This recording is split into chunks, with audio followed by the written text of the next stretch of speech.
we're starting the video.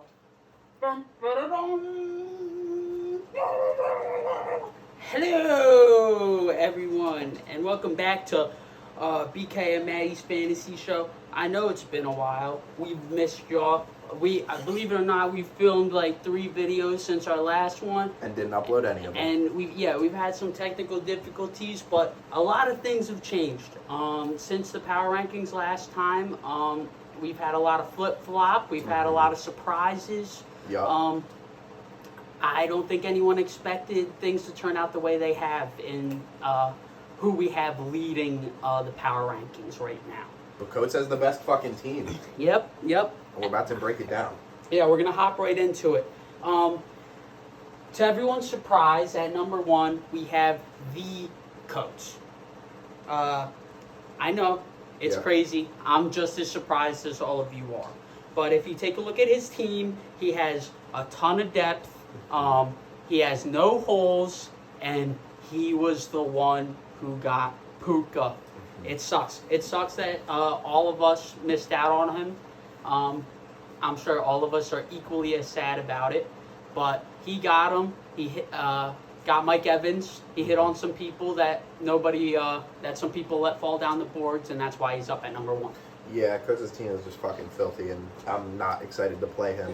But at number 2, we got Demich. We got Michi Boy. And his team is up here because, I mean, he's 3-0. He just almost put up 200, and his team is actually good. All right?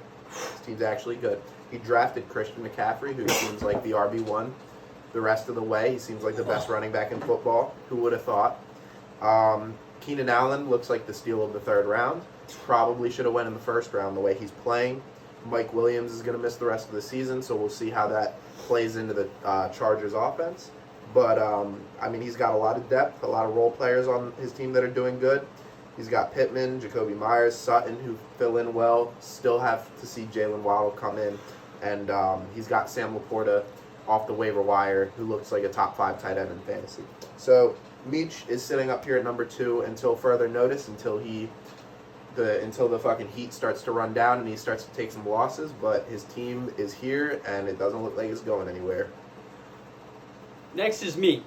I hit on some late round running backs that are really good. Y'all let Kenny, Raheem fall to me. And I have JSN. That's pretty much why I'm up here. I've scored the most points so far.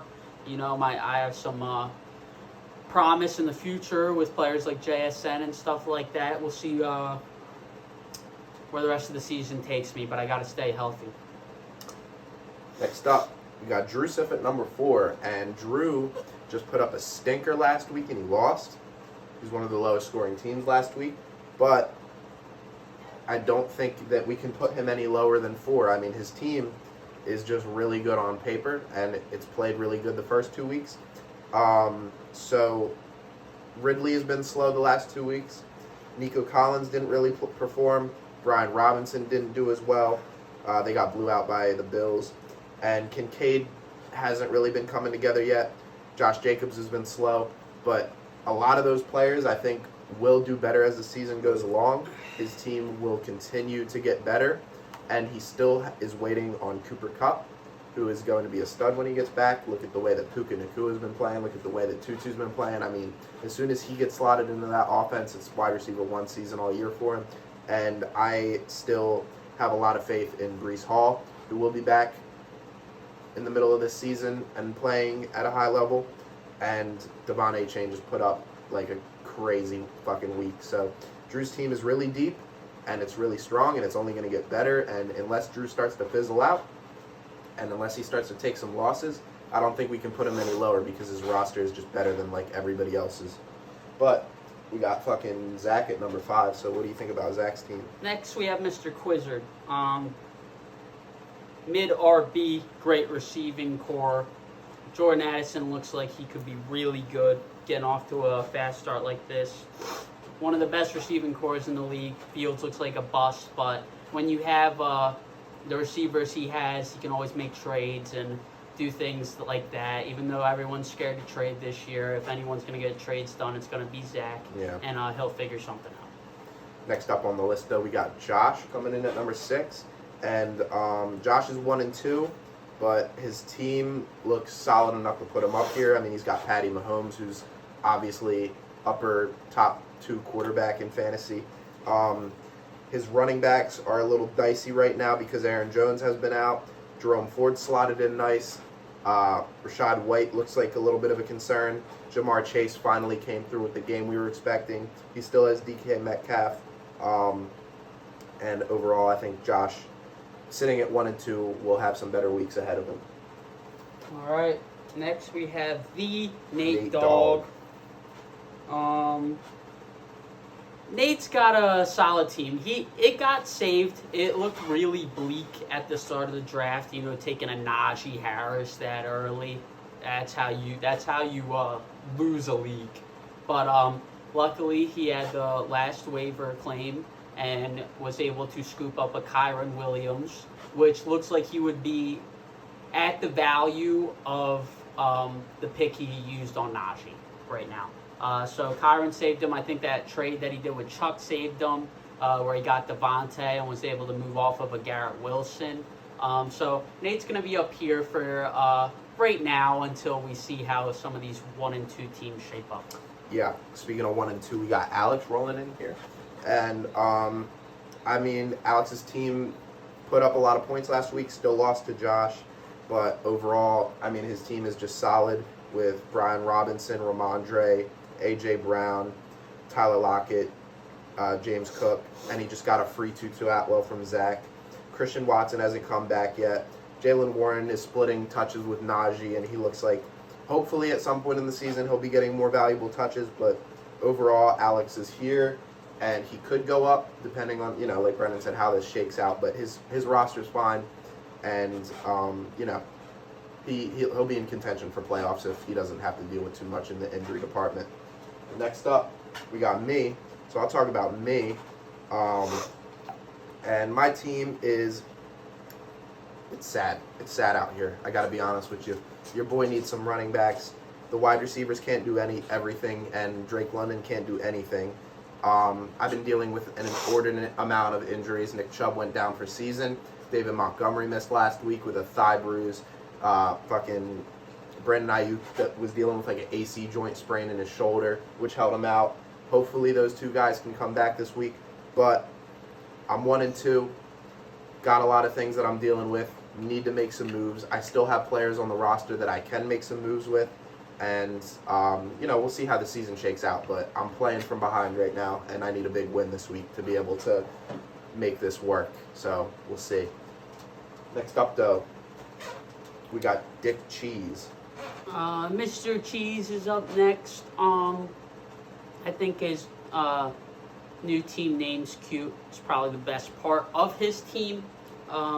Amon-Ra has been dealing with the toe thing, but he's still great. He got a job done. Lamar finally had a good game, which was cool. Kelsey's going to be Kelsey. I don't think his team's got a lot of depth, especially at receiver, which is very important in this league. But he got his first win, so he's not last right now. Yeah, fortunately for him, he's not last. Next up, we got Austin, and Austin's team is in a tough spot right now because his running backs are just dealing with it. Derrick Henry is just not looking good, and he's getting a lot of competition from Tajay Spears. And especially, it looks bad for Derrick Henry when the squad is losing. And if you ask me, the Titans aren't going to do a lot of winning this year. Mike Williams just went down rest of the season, and his wide receiving core was already kind of shallow. Justin Herbert looks like an absolute stud, and he just lost his best handcuff. Saquon is dealing with an injury. Jonathan Taylor is going to come back who knows when. But Zach Moss does look like a good fill-in for now. He just needs Saquon to come back. He needs Jonathan Taylor to make a life decision, and he probably needs to make some trades for some better pieces, upgrade his wide receiver core a little bit. And, you know, we'll see. I don't think Austin's team is out of it yet. but it's not good. He's 1-2, and if he gets like 2 more losses, he's going to be in a tough spot. Last up, though, we got Chuck. Yeah, last we have Chuckster. I just don't think he's got much high-end player on his team.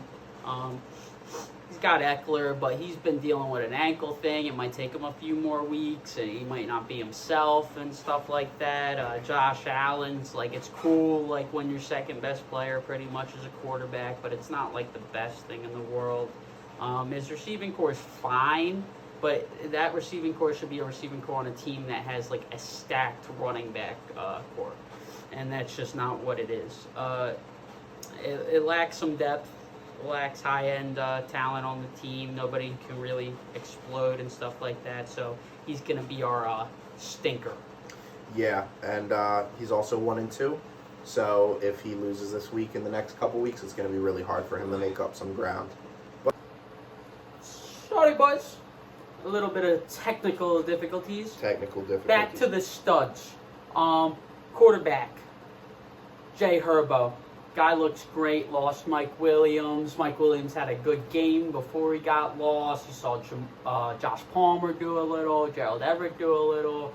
Donald Parham was catching some touchdowns. And Keenan Allen's just something different.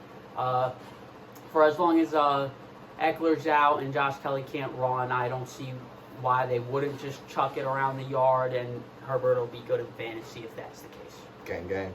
My quarterback stud of the week is Kurt Cochains, and right now he is leading the league in passing yards, and he's averaging about like 360 a game, which going into the season I had a feeling that they were going to be passing the ball a lot.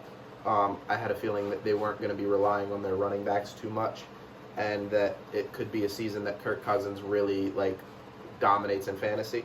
But yeah, 367 yards, 3 touchdowns, came up short in a loss, but at the end of the day, if the Vikings keep losing games or if they keep playing from behind, they're going to keep chucking the rock, and Kirk Cousins looks like a bona fide stud as long as that keeps happening.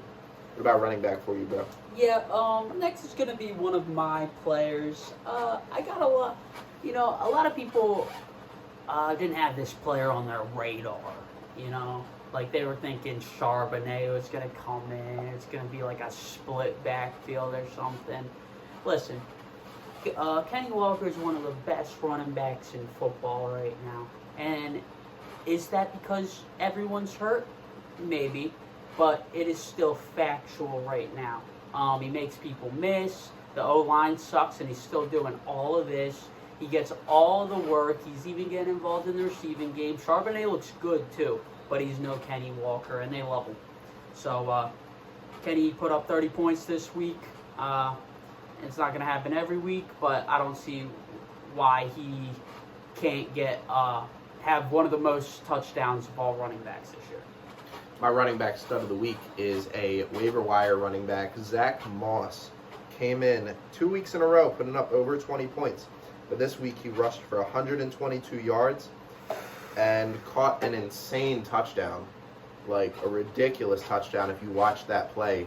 And I think at the end of the day, as long as Jonathan Taylor is out, Fat Moss is going to be a relevant player in fantasy. So that's good that Austin got him to fill in the hole of Jonathan Taylor. And he'll be flex viable if Saquon gets back. Austin could slot him into his flex. But yeah, I mean, he's going out there playing way better than I thought he was going to do. So bang, bang. Who's your wide receiver stud? Devontae Adams. I don't know why. I think some people were a little lower on Devontae. They were letting him fall to the second and things like that. He showed that he's still an alpha. The Raiders can't really run the ball, so they're having to pass a ton, and that just means a ton of targets for Devontae Adams and what seems to be Jacoby Myers right now. And it's just been those two getting fed. Boom, boom, boom. He tore up Pittsburgh this week. They couldn't find a way to stop Guy. And he's going to continue to eat. Yeah. My wide receiver stud of the week is none other than Keenan Allen, the fucking old Keenan. Good old dog Keenan. Yep. Fucking 20 targets. Insane. 18 receptions, insane. 215 yards is crazy. And he passed for an almost 50-yard touchdown, which Yeah, is that's just pretty like cool. nuts. A 45 bomb from Keenan, and he looked, like I said earlier, looks like he should have gone in the first round, just by the way that he's been playing the first 3 weeks of the season. I don't really expect him to slow down. He's bona fide wide receiver 1, bona fide stud. It's a good pick from each. And, yeah, All right. monster week. Tight ends. Next week, I would like to pick as my stud of the week, Mr. Sam Laporta. He looks great. Rookie tight ends usually just don't do what he's doing right now. He's out there on the field all the time and looks like the number 2 option in a good offense this early in his career. This guy looks like he's going to have a better rookie season than Kyle Pitts by far, and you just don't see shit like that with tight ends. So Laporta looks like he could be like maybe a top 5, 6 tight end rest of the season, and we'll see how that goes. Yeah, my tight end stud of the week is George Kittle, and he got the opportunity to step up with Ayuk being out this week. Had 9 targets, caught 7 of them for 90 yards, didn't get the touchdown, but still put up 16 points. And, I mean, at the end of the day, if there's a player out in this offense, Kittle has free reins to just have a good week. He can, go crazy any given week. So he's a player that, like, you're just going to have to deal with the fucking 4-point games, because that fucking 30-point game is right around the corner any given week. And, this is a little sample size of what can happen if there's a player out, or if George Kittle is just getting the rock that day. So that's, good for Alex. And we obviously didn't put any Dolphins because What the fuck, the they're in a Dolphins? fucking league of their own, those guys. Let's talk about 70 points is fucking crazy. it. Insane. Raheem Mostert looks like he could be an RB1 this year, which nobody fucking thought. Devon A-Chain might be a low RB2, a high-end flex option who could explode any week. Tua might be a top 5 quarterback. And Tyreek's going to duke out the wide receiver 1 spot with Jetta's bar an injury. The team's insane. It's the best offense in football. And Jalen Waddle still hasn't even done his and thing Jalen yet. Waddle was concussed during the game. So you want to start all Dolphins if you have a chance. Like, maybe not A-Chain. We'll see what goes on when my boy Jeff Wilson gets back and mixes shit up. But I think it's, when in doubt, if you have a Dolphins player, you just chuck them in the lineup and, like, there's a good shot they score a touchdown. Yeah, a lot of points are going to be scored by the Dolphins this year. So duds of the week. Who'd you have at quarterback, bro? Yes, my dud of the week is going to be Justin Fields. Who would have guessed? Yeah, Justin Fields has been really disappointing so far this year. The play calling looks worse than the Eagles, which is, like, hard to even, like, fathom. Justin Fields looks scared when receivers are open. Like, you see DJ Moore win on routes and Fields just can't hit them. He can't anticipate. He's not even running around as much. He just looks scared. He looks bad. The play calling's bad. And for someone who I would have been okay taking in the 5th round, he looks like a complete bust right now. Yeah, my dud of the week for quarterback is Trevor Lawrence, and it's back-to-back weeks where they underperformed on offense. It's back-to-back weeks where they lost a game that everybody would have picked them to win. I can't even say that Trevor Lawrence is necessarily playing terrible. I think the skill players could do better. I think they've been dealing with some injuries when it comes to their line and Zay Jones. But he put up 14 points, and they got fucking nutted on by the Houston Texans, so that doesn't look good at all. And hopefully Trevor Lawrence can figure it out. I'm sure that they will figure it out because they just have a lot going on that offense, and sometimes things like this take time. But he did underperform last week, so I figured I'd mention him. What about running back for you, bro? Who shit the bed on your end? All right. I would like to talk about Derrick Henry. He has a boo-boo on his toe, I think, right now. He's got mean turf toe that's really bothering him. And you can tell he was out-snapped this week by one of my bench running backs, Tyjae Spears. it's going to just be tough for him to get to where he needs to get to based on where he was drafted this year.